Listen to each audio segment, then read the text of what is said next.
Shane, thank you for joining me on the Chad podcast. Yes, it's good to be here, Arlena. Thank you for having me today. I am so excited.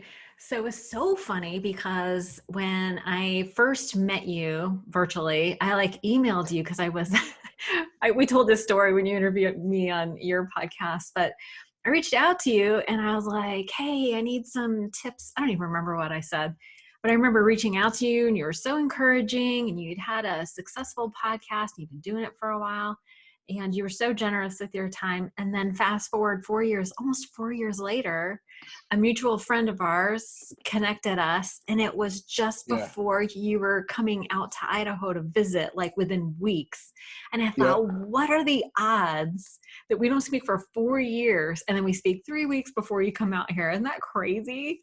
I know that was crazy. And I actually almost put my Idaho hat on earlier that I bought when I was out there, just to show a little love. And then I had to go with the Bears hat instead. This is the Chevy Chase Clark Griswold official from Christmas Vacation. So, I got to represent. But yeah, isn't that is crazy though, like the timing of that. And I don't really think that, that things happen by accident.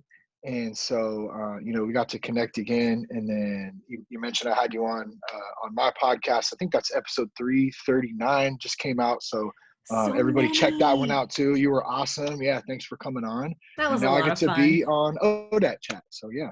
Yeah, no, you were a great interviewer. You've obviously had a lot of practice, 339 episodes. That's amazing. And Yeah, how you were fresh out of rehab when you started it, sort of? Yeah. So let's see. I went to rehab in 2013, and then I started that sober guy in the spring of 2014. So it was about 6 months, yeah, because it was the fall of 2013 that I went. So about 6 months out, yeah. That's I was amazing. like, I looked for some podcasts on recovery, and it was like Dr. Drew and like Anna David, and I think there was the AA podcast. I'm totally drawing a blank on the name right now. But Wow, anyways, not yeah, I much, was huh? like, I'm just gonna jump in and check it out. Yeah, That is and so bold. yeah, there it is. That is so amazing that you did that. And look at you now, 339 episodes I now. know, it's crazy. Well, and not only that, but I was able to turn it into a career by bringing it into the corporate field too. Like I created a internal podcast platform for a Fortune 250 company, and like that's what I do full time is customer service and podcasting and media, and then sober guy also. So I mean, and I wouldn't have been able to do any of that had I not like found a connection to God and like got sober. So, and That of is course I've so had a ton of amazing. support and stuff too, from my wife and family and stuff. So Sure. yeah, it's pretty crazy some days. Yeah, that's amazing. And I'm sure you have a ton of stories about podcasting and meeting all kinds of cool people. But we typically start with the beginning, like your origin story. Like, Yeah, how did we even get into this mess in the first place? yeah, Do yeah, you want to take totally. like maybe 10, 15 minutes and share your story and then we'll dive into some questions? Yeah, that sounds good. Awesome. I man, basically I had a 17-year alcohol and drug addiction that just at the end was just unbearable pretty much. I was exhausted, I was tired. Um I was over waking up every day saying that I was going to quit, only to be intoxicated again by noon that day. um, I had my daughter was 3 at the time. I was still, I was married to my wife Jess, who we've known each other since the 6th grade. And so we were always friends, and we partied together a little bit in high school. Then we started hanging out as we got out of high school in our early 20s, and we ended up getting together. And so through our 20s was really just one big party. Um, and yeah, it's just one thing led to another. I had a lot of aspirations to be in the music business. I have, quite a few different friends that are in the entertainment business and in the music business specifically that actually have made, great careers out of it. Um, And so I kind of wanted to, to do that as well. And from my perspective, what I saw was, in order to do that, you needed to just be a maniac kind of, and just be a party. And I think there's a lot of cultural influence in that, and there was in in my 20s that I wasn't really astute to at the time. It was just it was just what I thought you did. Um, you know, Basically, I woke up one day and I just realized that I was becoming everything that I never wanted to be, like in this life. And everything I said as a kid, I would never be. I would never become. Um, an addict and alcoholic like my father, is. And that's even tough to say sometimes, but um, I think that a lot of us in recovery talk about trauma. We talk about, um, things that we went through as kids that kind of shaped the path that we ended up going down inadvertently. And I think that's, I'm a pretty good example of that. I grew up in a family that there was a lot of love, but it was extremely dysfunctional. There wasn't really a healthy way to show that love. Although it was well intentioned, my parents were really young. They were inexperienced. There was trauma that happened in both of their own, childhoods and lives. And so those are the types of things that, like, you can't really get a grasp around, or at least I couldn't really get a grasp around in understanding and accepting, like, until I got sober and started to do some of the work in recovery and start to, like, address some of that stuff, and, like, see my parents as people versus, like, being resentful towards them because this, that, or the other thing. So they, although, it wasn't perfect by any means, like, they were trying to do the best that they knew how to do. And so, that's been a long process in working through a lot of that stuff, and it still is. I mean, it's not something that just goes away. Um, but yeah, I just, you know, I I mean, gosh, where do you even start? There's so much to it, but it's like I basically started when I was 15, and I ended that run when I was 32. And got some help, but um, there's so much in between. But let me just focus on, for someone listening who might be at the kind of the end of their rope, because I think that's a good place to kind of put it before I talk a little bit about what life's like today. um like I said, I was exhausted. I had become everything I never wanted to be. um what I had envisioned my life being was, a good father, a good partner, a good spouse, a good friend, a good brother, a good son. And I really just wasn't living up to my potential in any of those aspects, because there was a lot of selfishness, and there was a lot of hurt and anger. And really, if we encompass that all together, it's the victim mentality. And I played that victim mentality for a long time. And it wasn't until um, I was able to kind of step outside of that and start to learn a little bit about who the hell Shane Raymer is and was, and who I'm, attempting to find inside of myself, that things started to change. And that didn't happen until I got sober. So, I mean, basically, a day in the life in those last couple of months, or that last year. And mind you, too, everyone's story is different. Everyone has different bottoms. Um, Mine wasn't where I lost everything. I didn't lose my marriage. I didn't lose my job. I didn't lose my life. But I came extremely close to losing all of that. And at the end, like, I never say, like, I didn't have any plans to, like,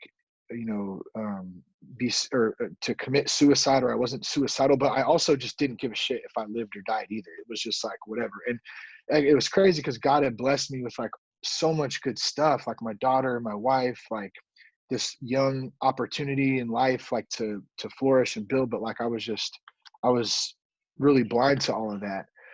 But I mean, a normal day would be waking up at like 9 or 10 o'clock, you know, and I'd be intoxicated, and driving to work, drinking and high, like on my way to work, just so I could get to work, so I could get in the mindset to actually function.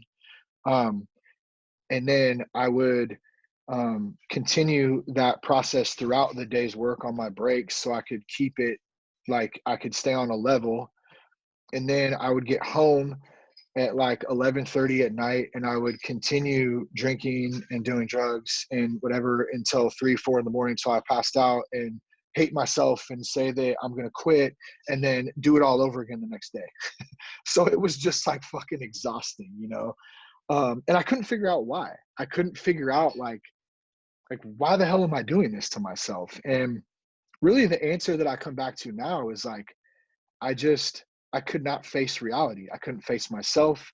I desperately wanted to escape, and not deal with any of my past hurts and, you know, all the shit. And then not only my past, but my current situation too. I was unhappy, and it wasn't because of anything externally, except you know, myself. I was the problem, you know. So anyways, yeah, I woke up one day and just said I can't do it anymore. I got some help, went to rehab for 30 days. That was super tough, leaving my, you know, my daughter. We had bills to pay, so it was like, it was an all-in move for sure. Like, I'm either going to do this now or I'm going to die. That's kind of how I felt. Something really bad's about to happen. You know, and then I came home from that experience, and I was all in when I went there. I soaked everything up. I really wanted to be sober this time. I had tried to quit for quite a few years before on my own. Like, I would just smoke weed, and then I would just drink for 2 weeks, and I would not do any cocaine for a weekend, or like whatever the thing was, you know. And it just went back and forth. And, you know, finally I needed some professional help. I needed to relocate out of my environment for a minute. And thank God, like, I had some resources to help do that at the time. And then it was like the rebuilding process. Like, who the hell am I? Like, man, like, music was a big thing. Like, I couldn't connect musically anymore because I always connected like when I was drinking or, you know, partying. And so music was totally different. It didn't mean to me what it meant to me before. Um, and then trying to be a husband, a father, like, who the hell is this new sober person? Like, I don't know. I don't even know who the hell I am. You know, so there was a lot of that, like going to meetings, trying to stay connected, like with other people who could help me along the way, that I could look up to, that I could you know, connect with. And then in that, like, yearning for something more and wanting to be of service, and then also, like, I'm an artist, so like in wanting to create, that's kind of how I inadvertently found podcasting. You know, I was commuting at the time, like 4 hours a day total in this little Chevy S10 truck, single cab with no AC, and like it was a stick shift, and I had to sit in hella traffic all day. Man, it was so, like, it could have been so miserable, and some days were, like, if I let it get to me. But I started to see that, like, my reality was what I was going to make it, and external circumstances, I can choose how to look at that shit.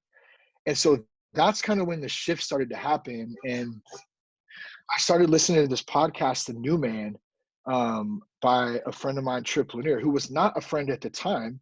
He was just somebody that I found that my buddy Justin recommended. And I started listening to his podcast, and it really started to resonate with me. Um, you know, and through that and through some other things, I kind of just had this wild ass idea one night. Like, I sat up in bed, was like, told my wife, like, I'm gonna start a podcast. Was like, what are you talking about? You don't even know what a podcast is. I'm like, I know, but I'm going to start one. And so um, that kind of helps. And one of the reasons I bring this up, because I think I've underestimated the work that's gone into that sober guy, and how much it's actually helped to keep me sober and on the right track. I mean, don't get me wrong, that's not the sole thing that I do or that I would recommend, but I really feel like when we're in recovery, when we're trying to make changes, if we can find something that we're really passionate about and that we like doing, to channel that energy into, that's positive, it makes it that much better and easier to continue in that positive direction. And that goes for the podcast, that goes for me being a father, a husband. I mean, all those things that I tried to want to be better at, like I have an opportunity to do that today. And God knows I am not perfect at it at all. Like I lose my shit. Like I don't have patience sometimes. Some days are really tough. Um, but like at least I have some tools now to deal with it instead of the tools of a 40 of, Old English or 211 Steel Reserve. Or, I used to drink some nasty shit. I don't have to rely on that though as a tool anymore. I actually have some things that are healthy influences in my life, like exercise, somewhat of a decent diet. That's still a struggle, sugar. Um, but yeah, I mean, it's been a wild, last 7 years. I had 7 years, no alcohol, on just, I don't what, a couple weeks ago. So That's amazing. yeah, it's just been crazy, and there's so, how it is telling your story. There's so much there, but I don't care so much to focus on like the shit that I did or didn't do. Like, I just want people to know that, everyone's different. Some things that work for some people don't work for others, but like, you're not alone if you're struggling through something right now, and there is hope. Like, if I would have gave up, I wouldn't, I wouldn't be sober today. Like, and it takes some people 10 times, 20 times. Some people get it the first time. It just like you can do it, but nobody was going to do it for me but me. And so like I have to be ready. I had to be ready at that time, and I was at that time, thankfully. To kind of move on from that. But yeah, it's crazy. Sometimes I have to like pinch myself, like, shit, this, I got a pretty damn decent life versus 7 years ago where the way it was headed. It's Seriously. insane. Yeah. Oh my God, that is amazing. I loved what you said there towards the end about, nobody was going to do it for you. Like you had to be ready and you had to do all the work. And there's this funny idea with people who aren't familiar with recovery that like mainstream ideas about recovery is that there's some sort of pride in like doing it on your own. And in Yeah. my mind, that doesn't require any courage because you're not doing any kind of self-examination. I mean, like, I feel like that's the hard work, but Yeah. it's what a paradox. I feel like recovery is full of paradox, but what a paradox that you know, had that. It was like a moment of clarity almost. Nobody is going to do it for you. You had to own it. Did Yeah. you find did you find that being in rehab was the beginning of sort of owning it and going through that whole process? Yeah. It really was. Like, I think I mentioned trying to like get out of my environment, and like Right. I needed some help. Like I needed some professional support. I mean, I went through a lot of counseling growing up, like both in high school, in middle school. Like my mom would put me in therapy just because there was so much chaos in our home, and there was just a lot of dysfunction, And so I was familiar.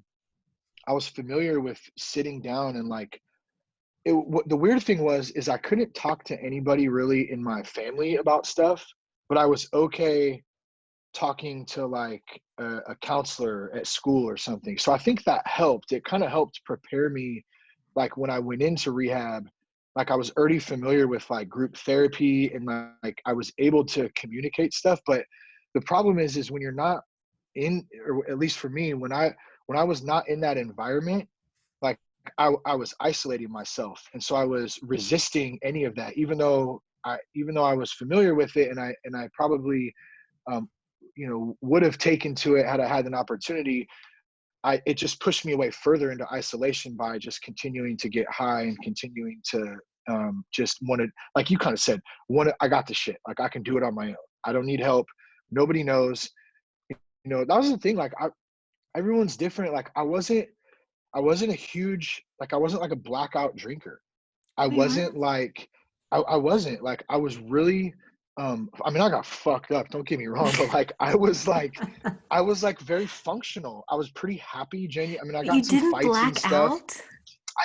I blacked out a few times, but it wasn't Wow. like a normal thing. Like I Okay. was really I was really good at hiding my Mm. problem, because up here was the problem. There's like 10 Shanes up here, and they yap, you know what I mean? And so like when Yes, you're I do. under influence, like that only intensifies, and it's like, whoa.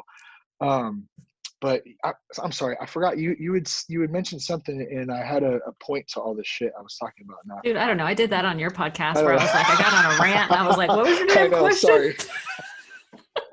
That's the So beauty fun. of this. We just have No, some but I fun mean, stuff. there's just so many things to talk about. Like, it was really Yeah. interesting that your mom put you in therapy. Did that give you any coping? Because I, you talk to people who are getting sober and it's like, oh, I had no coping skills when I was growing up, and your mom putting you in Yeah. therapy.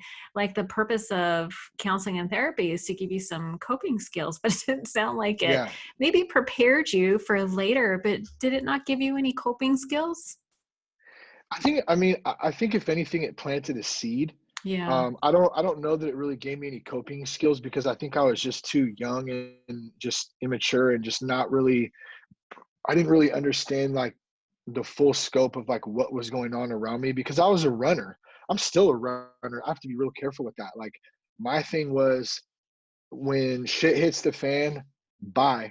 And I will write you off in a second and never Mm. talk to you ever again. I'll get like, that's just how my, and so when I got in a situation as a kid, like I never wanted to be home.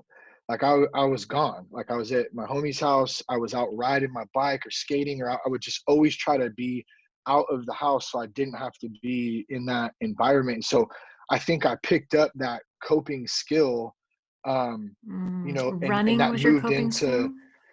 it really was. That was definitely one of them. And then numbing out, obviously, as I started to get into my teens, and so I didn't have to deal with stuff too.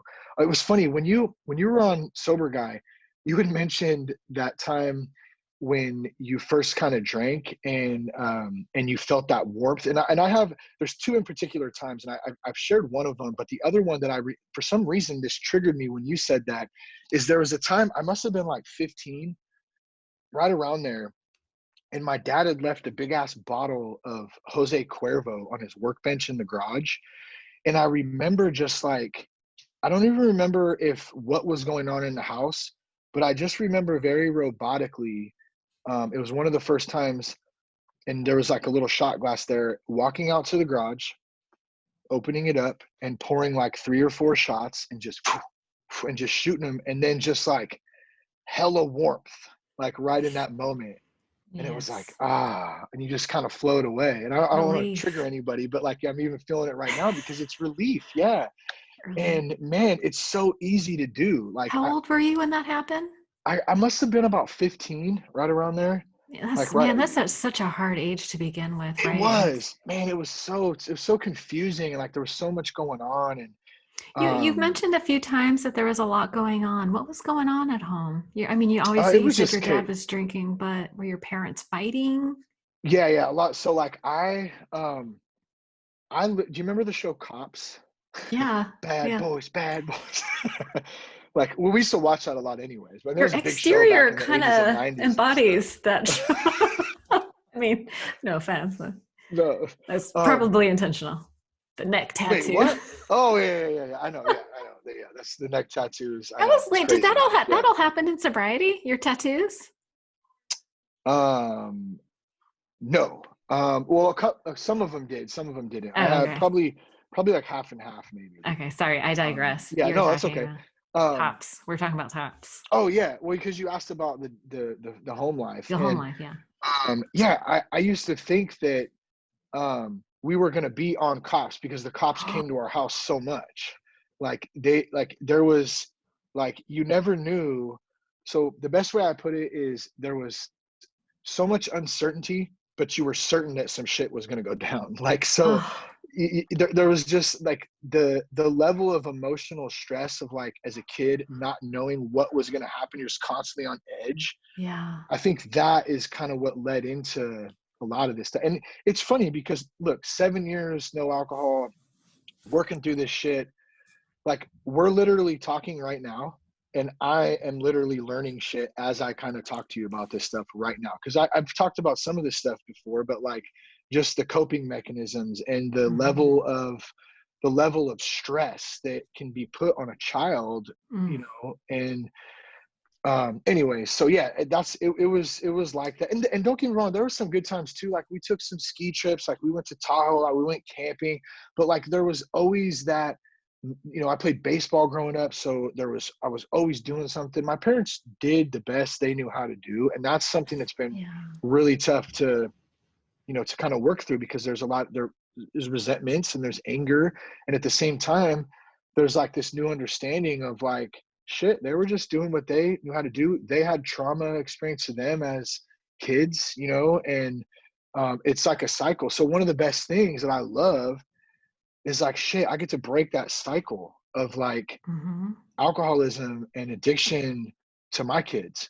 Like they've never seen me, or maybe Lucy, she was still so She's too young, little. she doesn't really 3. remember. Yeah, they don't see me drinking, they don't see me high, they don't see me, doing the dumb shit that I used to do. And so through all of this, there's been a really good opportunity, like to break that family like history, break that curse of Break the like that. chain. And yeah, and I was headed in the wrong direction, so Dude, you were crazy. already in the wrong direction.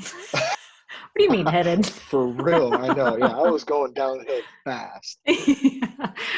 No, I mean, and I would imagine that those childhood experiences, I mean, trauma is on a scale, right? I feel like nobody escapes childhood without some issues, but I Yeah, mean, having for the cop sure. show up at your house, that's legit trauma. And did that create a lot of anxiety in you? Like, do you still deal with anxiety or stress, or does that anxiety come out in anger? What does that look like for you today? Um, yeah, it's gotten better. It's not like, I mean, I've dealt with a little anxiety, but like not like Jess is my wife. She's dealt with quite a bit of it. So I wouldn't say it's like to the extent where I completely understand it all the way, Hmm. but like I definitely deal with some Takes time. stress. Yeah, but I mean, like stress definitely. Um, I can go. I'm like, it's like pedal to the metal. It's like all or none, kind of, and that's what's Right. kind of Oh, scary. how It's weird. like, Black or white thinking. Hmm. yeah, exactly. You're so There's not a lot unique. of middle ground. I mean, I'm getting better at it, but you're so unique, like You're everyone else. you, my little unique um, snowflake friend. I get it. yeah, No, yeah, but it's yeah. the stress, Go I ahead. mean, it like for a lot of people, it turns into anger, right? And I think a Yeah, lot of people, when you totally. like recovery is about learning how to manage those unmanaged, like those feelings just can take you over, and you can have like Yeah. an out of body experience. And anger is one of those feelings that I think a lot of people have to deal with. And are you familiar with Tara Brach by any chance? She wrote a book called Radical Uh, Acceptance. I don't think so. It doesn't Oh sound my gosh, you have to check familiar. it out. Radical acceptance and radical compassion. But she talks about how anger is a sign of an unmet need. And like if Mm. a need goes unmet long enough, it turns to rage. Huh. And I was That's like, interesting. wow, Yeah, isn't that that makes interesting? sense. Yeah. Yeah, like because Yeah.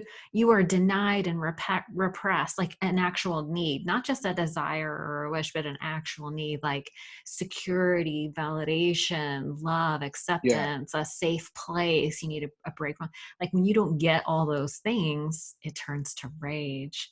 And I was like, Oh that is yeah. so. How did you? I know. Listen, when you do your inventories and stuff like that, did you see patterns of those kinds of things on your Yeah. I mean, inventory? anger and resentment for sure. Like, I mean, there's a lot of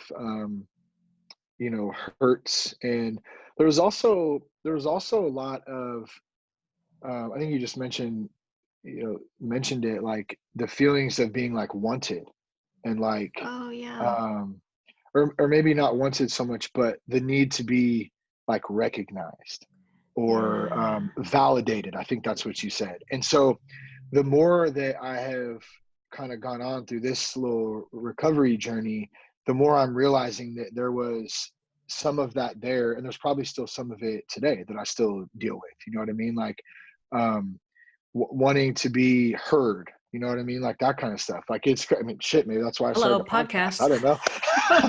I can raise And my hand to that one. Me yeah, too.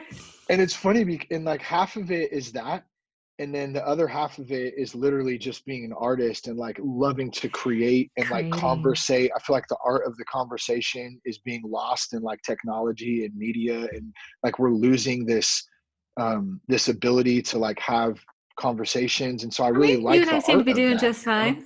That's what I'm saying. Yeah, because we Yeah. because we have practiced it and we enjoy doing it, you know. And if you Yeah. don't, sometimes it's you just be dialed into your phone all day, you know what I mean? Oh my And gosh, that makes which me is easy to crazy. do. I do it too sometimes, Yeah. but Like, no, yeah, we all do it.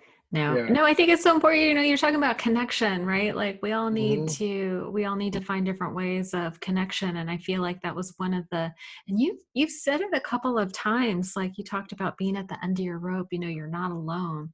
Like when you're in your darkest hour, you know, just knowing that you're not alone and that there is hope, that's huge. I mean, Yeah. that's kind of Yep. the idea that saved me. And it sounded like that was a really pivotal idea for you in your early recovery as well.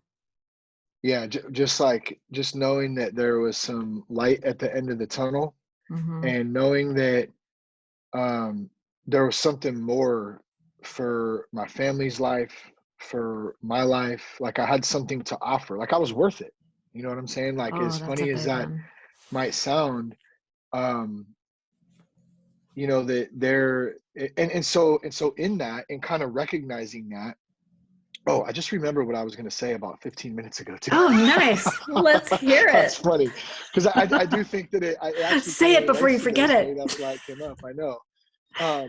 Well, so I didn't realize this till a buddy of mine pointed it out about a year ago when I was sharing some stuff with him. And I think maybe it was him and Jess who kind of had two takes on it, but um, realizing that like God had something more for our lives, right?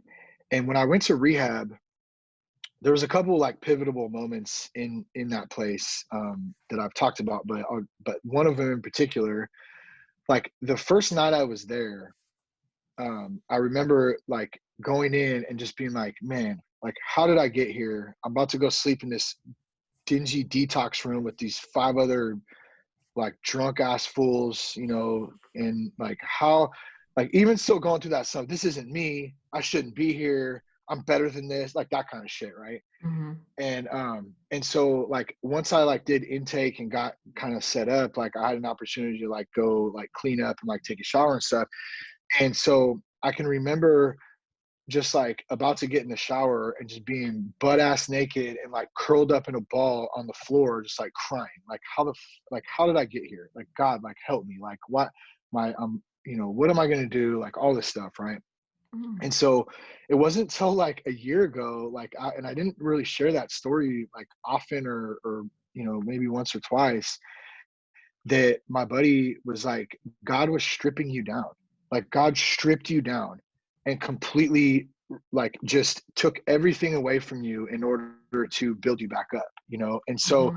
I think in kind of seeing that, and there was a couple of those instances I think along the way, and hell, maybe there's some more in front, who knows, right? But No, like thank you. that kind of, yeah, no, I hope not. I pray for gentle lessons these days. I know Let's that's yeah. just cancel. Yeah, just forget I said that. Just Okay, forget I yeah. said that. I Okay. just canceled it. We're No. fine.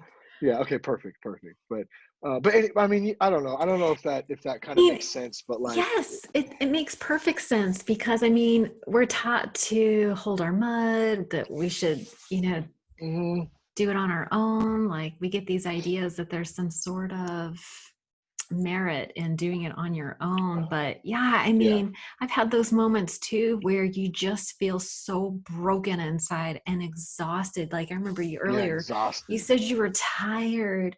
I mean, just that like soul crushing tired and I can't do this for one more day, right? Yeah. And Yep. just like carrying that burden all on your own by yourself.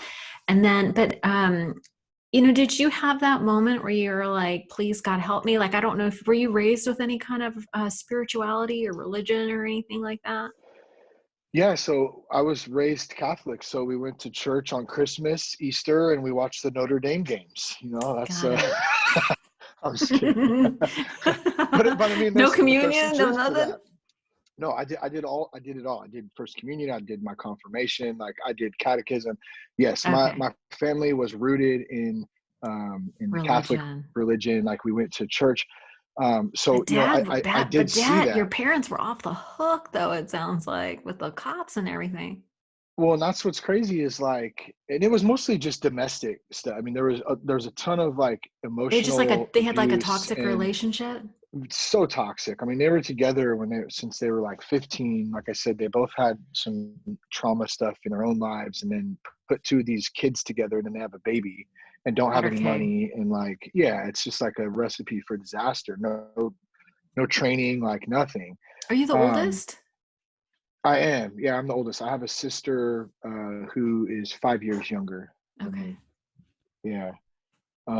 But yeah, I mean, we went to church, and so when you said religion, so I think that's a good point, right? And I Yeah, think I separate. that's and totally, and I do too now, because Yeah. I think that that is what leads the people away from God, from finding a spiritual relationship to something higher than themselves, Yeah. whatever your God is there's a difference between religion and spirituality. And for me, like I was the religion piece of it, I didn't connect to that as a kid. It was just ritualistic. It was stand, sit, take communion. Like I always felt Jesus in my heart.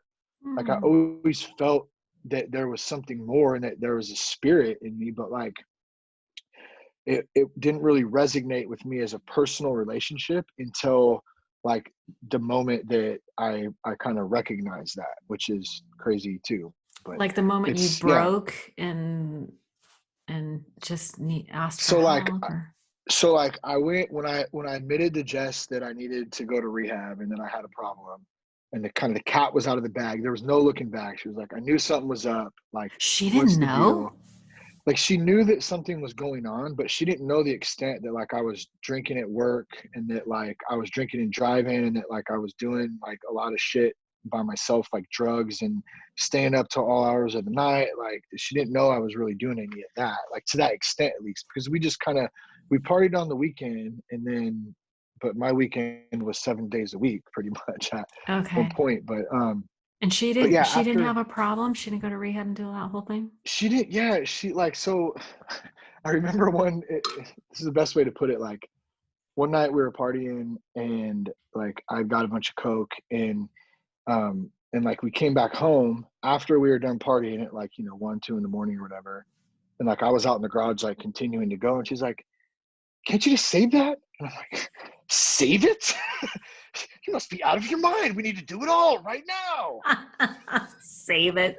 Who saves Yeah, like cocaine? no, yeah, and so so So no, she had an she off just didn't. switch and you did not. Yeah, she was cool. She just liked to party. I mean, she had a good time and stuff too. Like she would get down on some shit, but it was never like, it wasn't like Not to like the you. point of not like me. Yeah, not like like there was just no stopping. Let's just do it Yeah, till I no die off or till I switch. wake up the next day. Um, but when I had kind of told her that I needed some help, the cat was out of the bag, right? Right. And the next morning when I woke up, all those voices started creeping in, like, you got this, you can do this on yourself, you don't need to go to rehab, like fuck them, they don't know what they're talking about, like you don't have an issue. So all that stuff started coming up, and it was so confusing because like I Hmm. was like, man, I just like admitted I have a problem, like people know now, my wife knows, my best friend Seth knows, like they expect me to go get some help. But like now I'm going back and like thinking, so I went on a walk through the neighborhood and it was the craziest thing.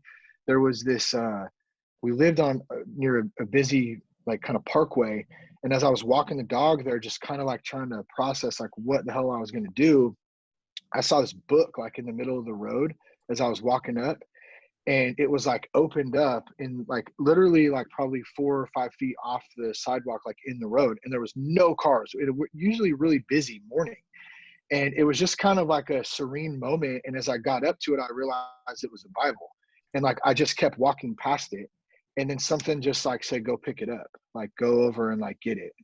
And so like I turned around and I went back and like I picked it up, and it just kind of spoke in that moment, like, I got you, like go get some help, I have something more for you, basically is the only way I can describe it. Oh my And God. so I still have the Bible, like it turns out there was some connections there and stuff that I learned later on.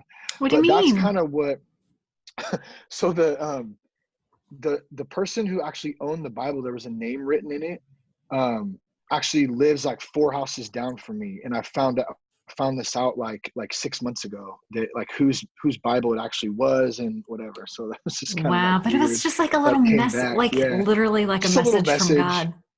Really, yeah, like Little it really was. Like, I know, right? Little, like dude. huge, but little, like where it was enough to stop me and to make like, and we would call it in the program a spiritual awakening, right? Like there was that Yeah. moment that was kind of like, for me, was like a legitimate spiritual awaken inside of me that said, there's something more for you. Go get it. You need to go get some help first, though. And so, like, I never looked back from that moment. Had that not happened, I don't know. I could have just kept walking around the block and went back home and said, fuck it, I'm not going to rehab. That's bullshit. I don't know. Thank God I didn't.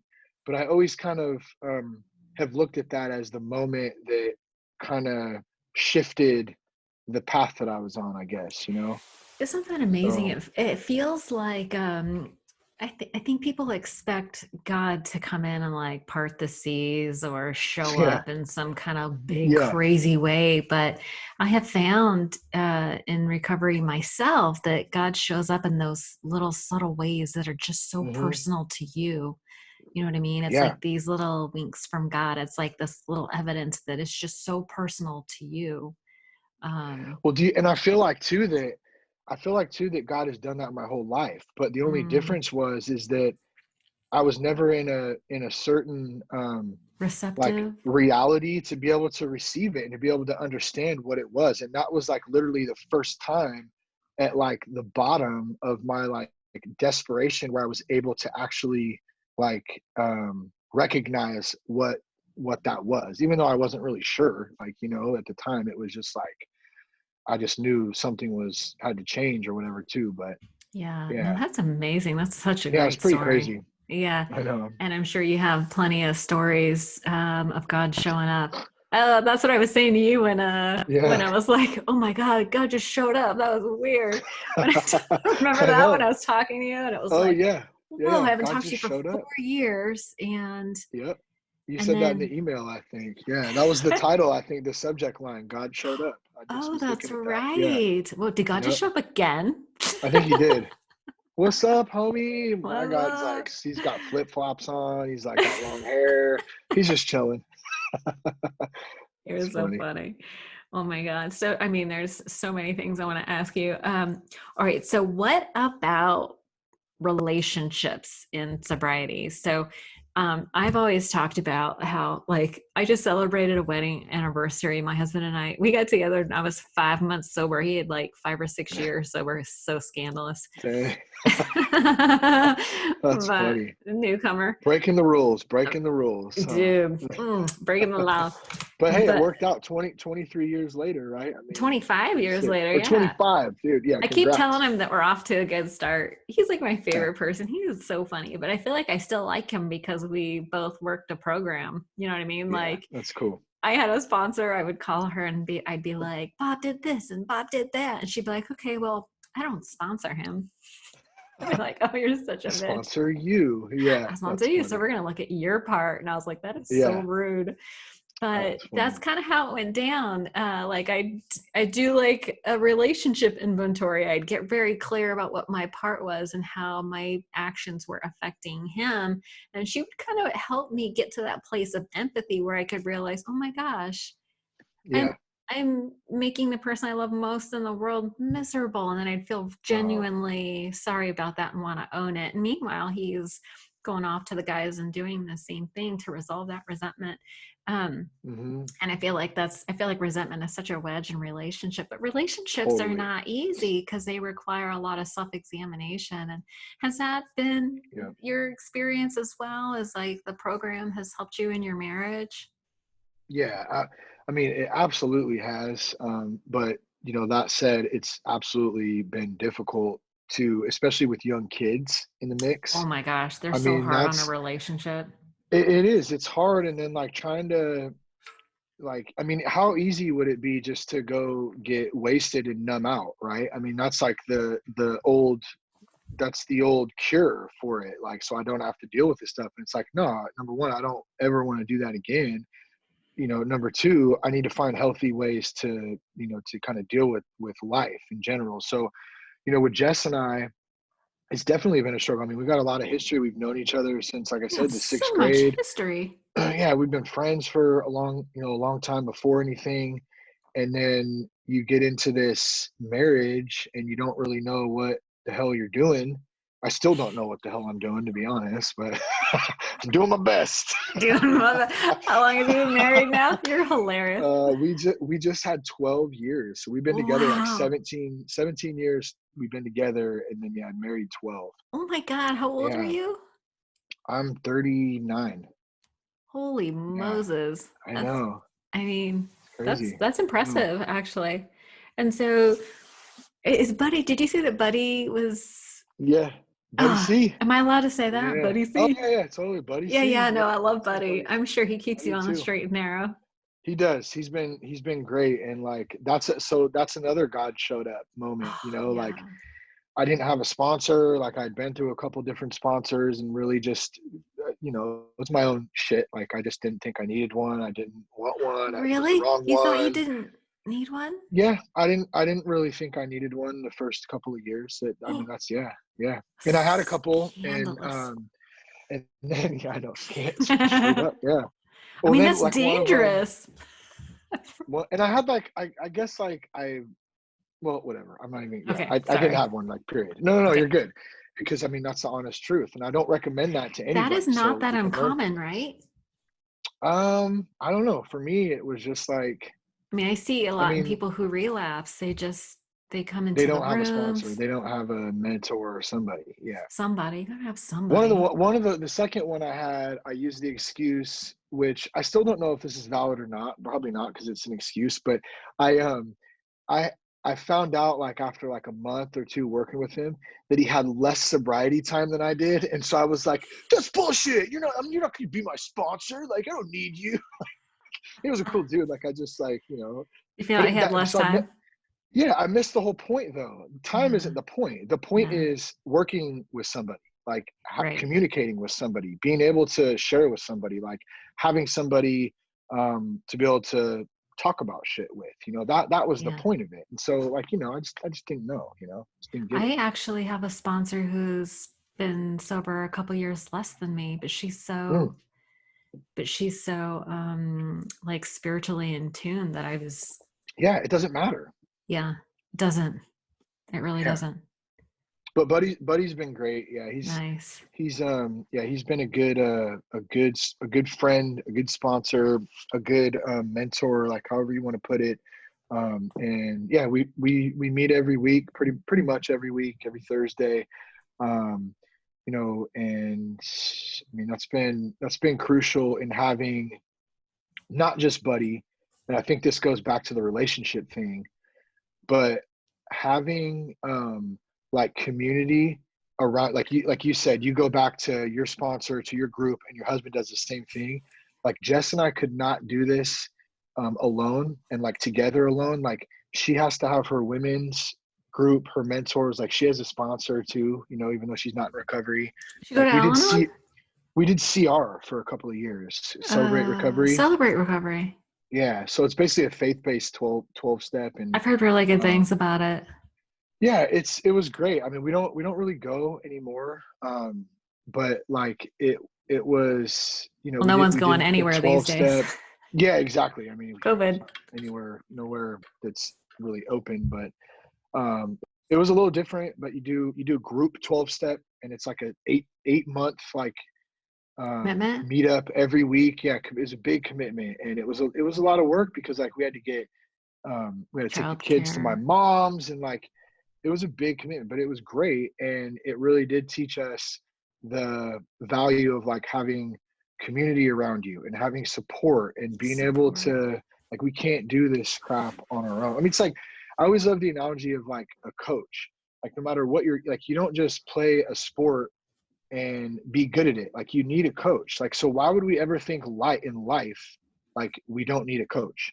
Like, I don't have all the answers. So whether it's a sponsor, a paid coach, a mentor, whatever the hell it is, like, we need somebody to advise and counsel us, like, in all different aspects. So like, I have a coach at the gym, my boy Trent. Like, he's taught me a ton about CrossFit and like trying to stay fit and like, you know what I mean? Like, I have different people in my corner, and so does Jess, to help us get through you know, the shit, because it's overwhelming some days, you know. And the last thing I want to do is go back to the life I lived before, because I can't handle it, you know. Yeah, So we will definitely. Everyone sort of has like a thermostat, and everybody defaults back to wherever their thermostat setting is. You know, most people don't get too high or too all like they. mhm, And so, and I feel like our brains are like hardwired in childhood. And so if we don't do all those, if we're not conscious and intentional about ourselves, it's easy to go back to those default coping mechanisms, which obviously yeah, don't work anymore. yeah. But what do you think you've learned about yourself since you've been in recovery over these last 7 years? Anything that surprises you about who you really are now? Um, yeah, I mean, one thing that comes to mind is just being easy on myself and giving myself grace. Like, I'm my own worst enemy. For And so I think I sure. beat myself up a lot. And so what I did is, like, I was finding an excuse to be the shitty Shane that I was, like, never wanted to be. Like I said earlier, I just made stuff into that by being hard on myself, by not thinking I was good enough, like no confidence. Like, I just didn't know who I was because I was just high literally all the time. Like, we had back doing music, like, we had some of my homies who had um you know, a group out of Humboldt County, and their motto, and our motto that I was kind of ended up being brought into, was like, we don't get high, we stay high. So it was just like, it wasn't like I just like, oh, I can't wait to get like stoned or whatever, high, like drunk, whatever. It was that's just what I just maintained that all the time towards the end, you know. And it was just like, it was a way to numb out from and not deal with like all of that stuff that was going on. So to answer the question, yeah, that's probably one of the biggest things, is like, I know who I am now, like, as a father, as a man, as a person. Like, I know who Shane Ramer is, and I continue to learn about who he is as I grow. And some of that comes from revisiting who Shane Ramer was as a kid, like going Mhm. back and looking at that like through an outside lens, which is really, really hard. It's still hard for me even when I think about it right now, because I have that picture of the little boy spirit in me that I need to nurture and like be good to and support and that kind of stuff. And so a lot of that has come up in this recovery, process. And I think it's just given me an opportunity just to like say, like, man, you messed up back in the day. You still mess up sometimes, like whether it's losing patience or getting angry or whatever it is, but like, I'm able to kind of look at it. So I think bringing it back together, it's not taking stuff personal. Like, not like, my heart is not connected to this mind up here. This mind is fucked sometimes, and like, it's not the true self. Like, that's not Right. my true self. And so when I learn to kind of have these thoughts and let them pass through, not take them personal, not fester on them, that's been a huge, huge growth thing for me, just as a person. In this whole process.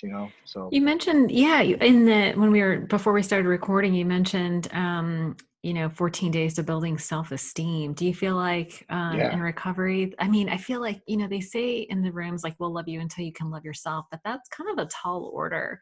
Like I feel like those of us who have struggled with alcohol and addiction issues, we have a lot of guilt and shame to overcome. And I yeah. feel like building healthy self esteem is really foundational to recovery. Do you remember sort of what that 14-day building self esteem program was Yeah. like? Yeah, no, it's a good question, because that was kind of pivotal when I was in treatment too. It's something I think about, as one of those um kind of lessons that stands out in there. And it's been a while since I've looked at the actual outline of that, but I do remember. God, I don't, it's got to be in the 30s, 40s, maybe 50s of the podcast of Sober Guy podcast, where I kind of went through and I revisited each week, like what that Oh, week that's looked cool. like. And so, like one of the things that stands out that first comes to mind was James Cantor was my counselor at the time. And he would say, how do we build self-esteem? By doing esteemable acts. Oh my God. Oh yeah, that's right. Doing esteemable acts, Like So service. like service. Yeah. I mean, just serving others. Like how many of us who are addicts are just selfish ass bastards sometimes? Like I still am, like that's Yeah. something I still struggle with is like me. And I have to remember like it's not about me all the time. Me. My favorite And song. yeah, it's like yeah, I know. And so that stands out with the course. I mean, so there was each day for 14 days had a small Little kind of baby lesson step that we went towards. over. Yeah. And Mm, just kind of building ourselves up, learning not to take stuff personal, learning that we do have value, that we do mm, um we're worthy of success, we're worthy of love, we're worthy of all these things.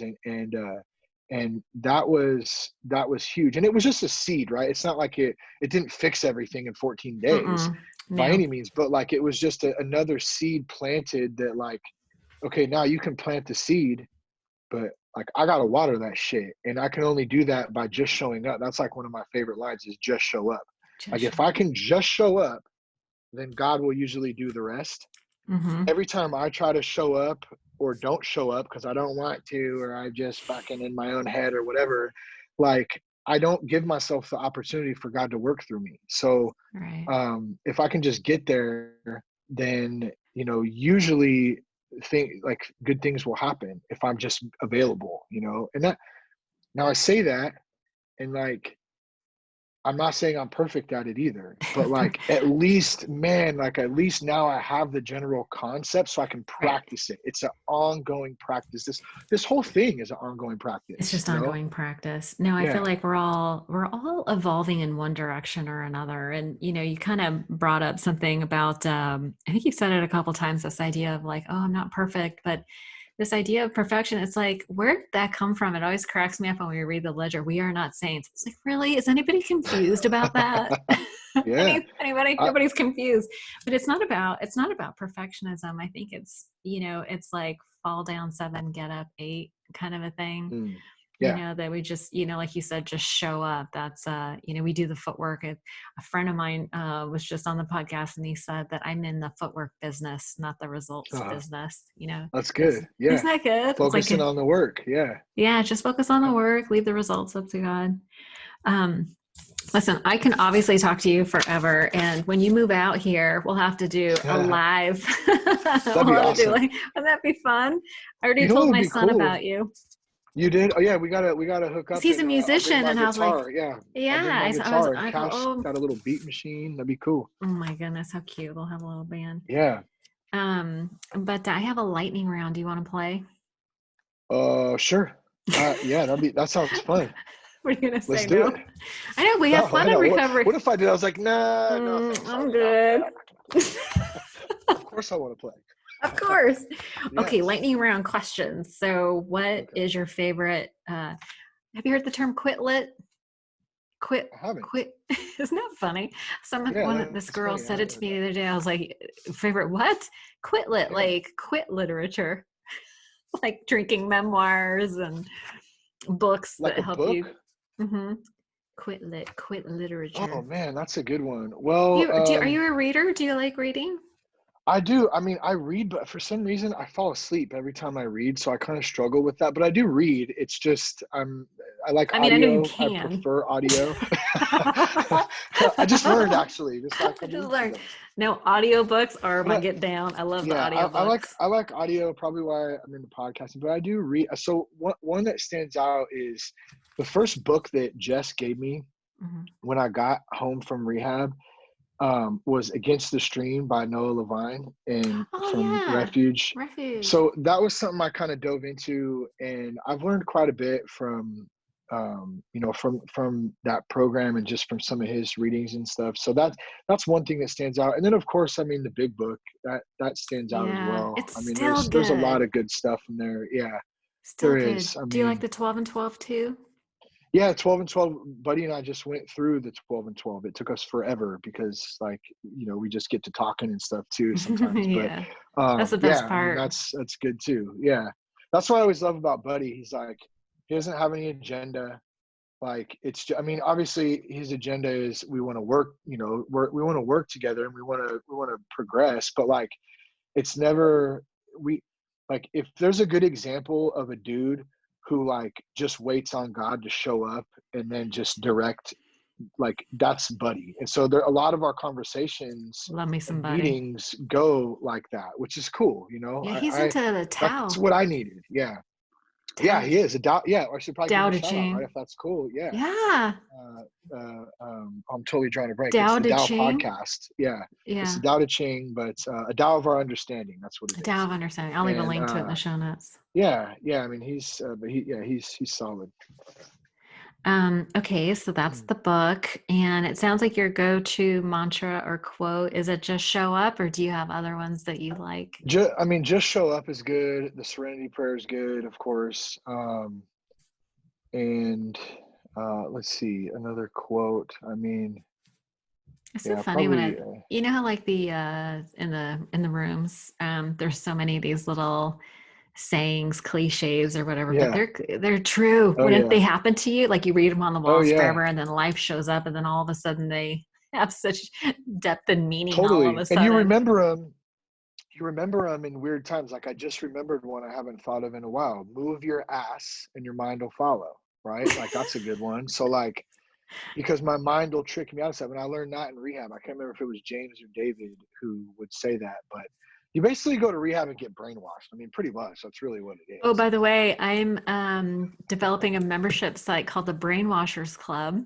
Really? Yes, and I named it that because I was dating this guy when I first got sober, and I realized that he was doing too many steroids and drinking too much beer in the evening. No way. And I was like, I think I'm gonna have to break this off. And he's like, I think those people are brainwashing you. And I was like, yeah, they totally are. This brain Now, needed some washing. is this related to your self-esteem class that you do, or is this This will be like separate an than that? extension of it. Okay, so thank you for asking me about my Yeah. self-esteem class because it's like I really believe in sobriety through self-esteem. And so what I do is I have a class. Right now it's just for women. I may or may not, maybe you and I should talk offline about Hmm. opening it up to men. I'm so indoctrinated and the women work with the women and the men work with the men. You know what I'm saying? Totally. Yeah, yeah, yeah. That I I think it's don't a good know, idea, though. it's kind of like an intimate class because what we Yeah, do is I give these women, it's like, okay, first let's start with a vision. Like, what is it that you really want? Like, what is your why? Like, we need to put a goal out there that's so strong and means so much to you that it'll pull you forward. And then we go through a process of identifying limiting beliefs, and we do like some like reprogramming. Basically, there's yeah, all kinds of information out there about neuroscience and reprogramming your brain through joy and just all this stuff. yeah, But the process of digging out those negative beliefs and then reframing them, kind of a painful process. So I want to make sure that they have, absolutely. yeah, I want to make sure that they have something to pull them forward. That's why we do like, I have them do something called the perfect day exercise where they write down their perfect day from start to finish. And Hmm. it's just, and then I have them do journal pages. It's sort of like a law of attraction, what you think about, you bring about, just putting your attention on what you do want, right? Not focusing on Yeah, what, like we definitely have to deal with and acknowledge the negative stuff, but it's yeah, let's process it to resolution and then focus on the positive stuff. And then we go through a forgiveness process. It's really powerful. You talked about like your little boy that's inside. It's like yeah, that little kid was abandoned and we carry so much guilt and shame. And so we go through this whole yeah. forgiveness process. We learn boundaries and all this stuff. And so it's a 6-week online class where we do the That's work in awesome. the class. Cause I feel like all Yeah, the information is out there for free anyway, but we do it in class together and we support each and other. And it's different. Yeah. it's such an intense, beautiful class. I love it.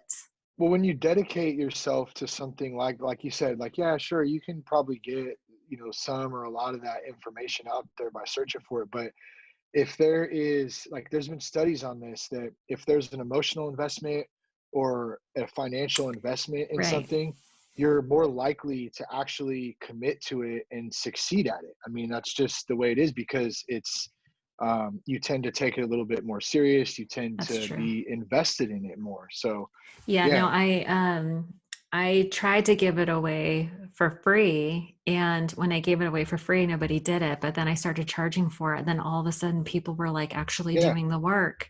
And so yeah. there is, you're That's right, there is something about you got to have a little skin in the game, right? yep, And what yep. you pay for, you value. So it's just been so interesting. And I will occasionally do like, if you buy the class before a certain date, you can scholarship it to someone else before a certain deadline, Nice. It's a to good try to idea. get, yeah, to try to encourage people to, because if you don't have a deadline, it's just like an indefinite goal. So Yeah, people yeah, psychologically need like a deadline.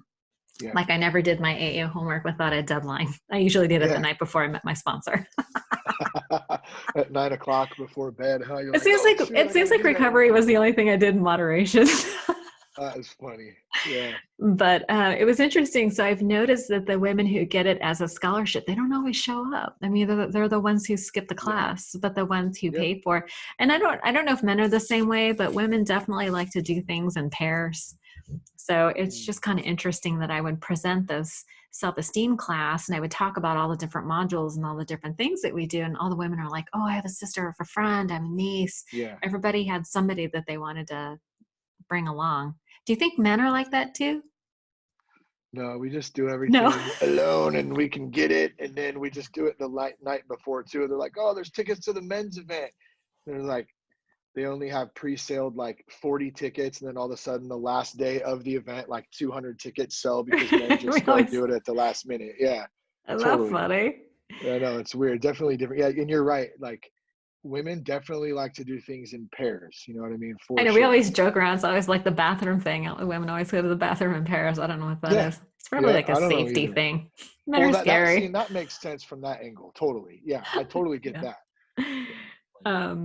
But anyway, oh, I have a couple more lightning round questions for you. Yeah. Sorry, I totally went off the Oh rails. no, no. I'm glad you told me about that though. I mean, that's cool. And like, do you guys really Yeah. fast? You guys meet like one night a week for Uh-huh. 6 weeks, like in like a Zoom type meeting Yep. room or what? Yeah. Yep. It's And then just go through online. the curriculum. We go through all the exercises together, and it's really cool to Nice. see. It's really cool to see like these women develop friendships, and it becomes like a Yeah. really intimate group. And that's why I wanted to do the Brainwashers Club, because it was kind of like the next step. It was like, well, how do we continue these Yeah. relationships that we foster? It's like, let's continue. And it's almost the idea that, like you were saying, it's like an idea that grows. It's like you have to water. It's like you wouldn't go to the gym once and expect to be in shape forever. You wouldn't eat one Yeah. It salad and takes think you'd be. time. Yeah, it's something that it's like a Yeah. plant. You nurture it and it Yeah. grows. And if you quit watering it shrivels and dies. And so Yep. I that know. I feel like your self-esteem is sort of that way too. But do you have like a self-care, self-esteem kind of regular, like do you have like a morning routine, like prayer, meditation, journaling, that kind of thing? Yeah. So one of the things that I do is the daily AA email. So I Oh do yeah. that pretty regularly. A buddy actually turned me on to that. Is it And transitions or so, something? yeah, it's transitions daily. It's a really good tool. I actually highly recommend it for anybody out there. I mean, it's free. It's basically a daily email that you get right to your inbox. And so, like, Nice. it usually comes around like 8 o'clock my time at night, but then I don't open it till the following morning. So, like, when I wake up, I usually, grab some coffee. I'll kind of read through that. And then at least probably 4 days a week, I walk in the morning with my dog. And so that for me, sometimes I do it with no music or no like stuff in my earphones. And then sometimes I'll listen to like a sermon from church or I'll listen to a podcast or it just kind of depends what I'm in. But for me, like that's like my meditation time. Mhm. um, I still have a hard time today just sitting still and like, I don't know, like it's probably because every time I try to practice it, I get frustrated and I'm like, wait, so what? In any case, back to what I was saying earlier, things that work for some people don't always work great for other people. For me, walking works great. Like I can zone out, I can kind of drop in to like where my mind is going and like what I'm focusing on for the day or what I'm in prayer about or whatever it is. So I usually take about 30, 45 minutes. The dog gets some exercise, my Yeah. little homie, Brody. And so, yeah, that's probably one of my favorite ways. And then depending on my schedule, like right now, my schedule is a little different. So I'm hitting the gym in the evening time. But for the longest time, I went really early in the morning too. So it'd be like Yeah. gym, walk, or walk gym, just kind of depending on whatever. Yeah. So some exercise, kind of getting the Exercise blood is flowing. huge. Yeah. Yep. Get your endorphins. I Yep. love that you go for a walk with your dog. Did you know the dog spelled backward is God? Oh, dang, that's so crazy. Never even realized that. I really never realized that. I Isn't that actually did funny? you just reminded me of a podcast I did a while back because Brody's like a small little white Bichon dog. Oh, So Bichon Frise? yeah, he's super cool. Ton of personality. He's like 12, and so we've had him a long time before the kids. But I remember doing a podcast called "Does Walking a White Dog Make You a Pussy?" Because I was like walking it one day, and some dude was driving up to the crosswalk or whatever, and he was like this kind of gnarly, like burly looking dude, some shitty old car or whatever, and he rolls the window down. He's got all like messed up curls. He's all, cute dog. He's all, he's all trying to shame you about your Oh, dog. he totally did. And I'm like, dude, don't make fun of my dogs. My homie right here. I'm like, wait a minute. Do I look like a pussy because I'm walking? He goes, you know what? I don't even care. Yeah. And so I ended up doing a podcast. Anyways, besides the You're point. like, I have to, you're like, I'm a confident man. I take the confident Yeah, I man to don't watch care. walk Like, your yeah, I wife. don't. Yeah, People exactly. I are don't need a stupid. freaking like German Shepherd or a pit bull to look cool. Like, I'm fine without that. You know what I mean? Not that anything wrong with that either, but yeah, it's Right. kind of Yeah. funny. But yeah, I love the walk, and I didn't Yes. realize it spelled God backwards. That's really Isn't that interesting. great? So you've been walking Yeah. with God this whole time and didn't even know it. I can't wait to tell Jess that. She's gonna love it. She's But gonna now love I'm gonna say that. So I'm just gonna go take God on a walk. That's hilarious. Um, what's one thing that you wish you knew when you first got sober? Hmm. One thing I wish I knew when I got sober. Okay. I wish that I knew that alcohol was not really my problem. Now, let me just Good kind of one. rephrase that. Like alcohol and drugs, they're definitely a problem, but they weren't really my problem. And I think that's a huge hurdle for so many people who don't want to get sober or who that they want to get sober maybe deep down inside, but they don't know how to go about it. They think that it's all about the drinking, the shame, the guilt. That's not what it was about for me. It was about dealing with life on life's terms and having some healthy ways to deal with it, and also breaking some of that programming that was instilled in me from media and culture and all the things that I saw growing up, that projected this lifestyle of fame and money and Materialism. alcohol, materialism, all that stuff, like media. And so I think that, man, like if people could grasp that sometimes that are trying to get sober, and they could let down that guard, like whether it's even going to a meeting or going to a church group or a men's group or what a mentor, whatever it is, like if they could let down that guard and see like, wait, I'm not a piece of shit because I drink or because I do drugs or whatever. Like I actually have some deep internal things I need to deal with, and alcohol or drugs is just kind of the symptom or the Mhm. tool that I'm using to deal with that. I wish I would have known that like earlier on, and I think it would have helped me stop making so many excuses, and I could have got sober and quit a little bit sooner. You know, Mhm. that would have saved me some time. So that's probably one thing I wish I would have known That a is little bit brilliant. beforehand. Yeah. Yeah, that's really brilliant. I mean, and like you said, it's like we have all these walls up. It's hard to see the truth, right? Yeah, It's it hard to see is. the It's truth real. Oh sometimes. man, it's really hard to see the truth for sure, Yeah. Oh especially my when it's goodness. yourself. I know, right? It's Like hard to be objective. honesty. It's so funny. It's like I was so self-centered, but totally incapable of self-examination. Isn't that odd? That's a good Oh, one. That's really weird. good, actually. Yeah, that's really, Yeah. yeah, so You're true. welcome to use it. Yeah. Yeah, that's That's good. weird. Well, Shane, oh my gosh, you are such a love. I can't wait for you and Jess to get out here. And I know. Thank you so thank you much. so, you're so generous with your time. And thanks so much. I can't wait for you guys to get Yeah, out here. We'll have some fun. yeah. No, thanks for having me on. And if anyone wants to to holler, you can go to at real that sober guy on Instagram, or it's at Shane Raymer on Twitter.